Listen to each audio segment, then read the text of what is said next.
Welcome back to another episode of NFL News on the Boomer Bust channel. I'm your host, Terry, and today, let's talk quickly about Hollywood Brown, Lamar Jackson, all this. And I already know people lined up to hate and say all types of stuff. That's fine. That's cool.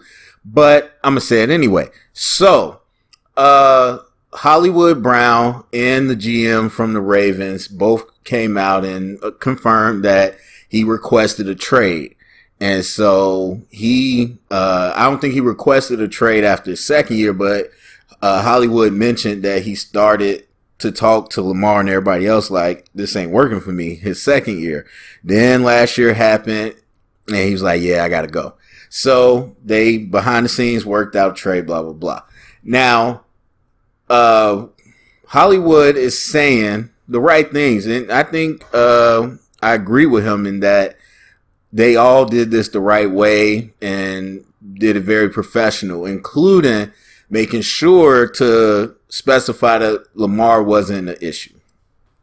Now, I respect all that, and I respect everybody that likes Lamar. I like Lamar too, but there continues to be this group of people that want to believe and keep saying that the quarterback position is a different position now, and it's not. And Lamar does things a lot of quarterbacks, most quarterbacks can't do, but he can't do the things that the top quarterbacks can do. And that's just the facts. We've seen it year after year, time after time. And so that's just what it is. Again, you could like him as a person. I have no problem. I've never met him, but the people that know him, they like him, they love him as a leader, all that, that's cool. But the fact is, his ability to play quarterback limits this offense. And so that in turn limits the players and what they can do. So you look at Hollywood Brown saying that he could not play in this system. And just all the other stuff he said. He can't play in the system. It wasn't working for him.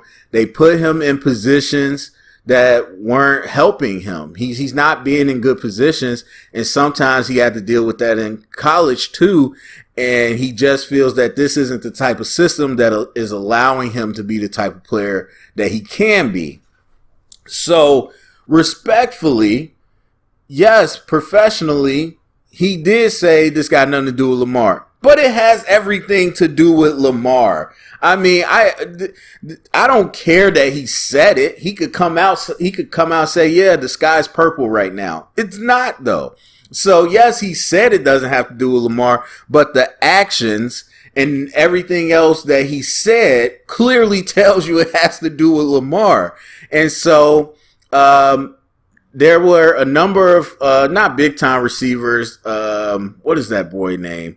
Juju. And some others this past offseason that were said that they passed on Baltimore when they could have went there. Because, again, receivers look at that place and say, it's not even like Lamar is in a spread offense and he's slinging the ball, air raid or anything, and he's just not good at it. No, they take a lot of that passing out of his hands and do a running system. So it's not like I'm out here getting all types of targets. It's just not getting to me, which might be more frustrating, honestly. It's like we're not even really getting targets. Like we are getting stuff off play action. We're mostly running the ball. And a lot of times, I don't know what the percentage is, but I would say it's at least a 40% chance that on a pass, Lamar might take off. So, and he stopped doing that a lot last year, and it still didn't work. Like Lamar, which again I respect, and that's the only way to get better, he made an effort to stay in the pocket, and you saw he wasn't great at it. And I still think he could get better, but you saw it didn't work. It still didn't work for Hollywood. And so you could look and be like, oh, you got 1,000 yards receiving, you did this, you did that. But it's not the same. And that's why I keep telling people, these people that live in the numbers, you just do not understand any game, any sport that you're looking at if you live in the numbers, especially football. all those numbers ain't equal. Every sack ain't equal. 1,000 yards ain't equal to another 1,000 yards. The impact and how you do it and is going to tell you how much you can replicate it and how easy it is. But again, that's what we've seen so far, is that it's not a receiver-friendly offense, and Lamar's not a receiver-friendly quarterback. It just what it is. People don't want to hear that, and I'm not saying there's no receiver that won't ever go there because of Lamar, but in this particular situation, your best receiver made it very clear that he needed to go to a different type of system. And so it says what it says. I mean, again, people are spinning it a lot. Some people are burying it, but I think it's very telling for them both to come out, the GM and Hollywood, to say, yeah. Now, everybody's talking about Lamar's tweet and talking about he didn't know, but Hollywood said he talked to Lamar about it. So I don't know. I don't know who you're going to believe. Well, Lamar never said he didn't know about it, but people assume that. So if you take Hollywood at his word, Lamar knew that he wanted to leave. But it might have been a case where Lamar just thought it would get worked out. Same thing with Aaron Rodgers. He said he didn't know they was trading Davante Adams.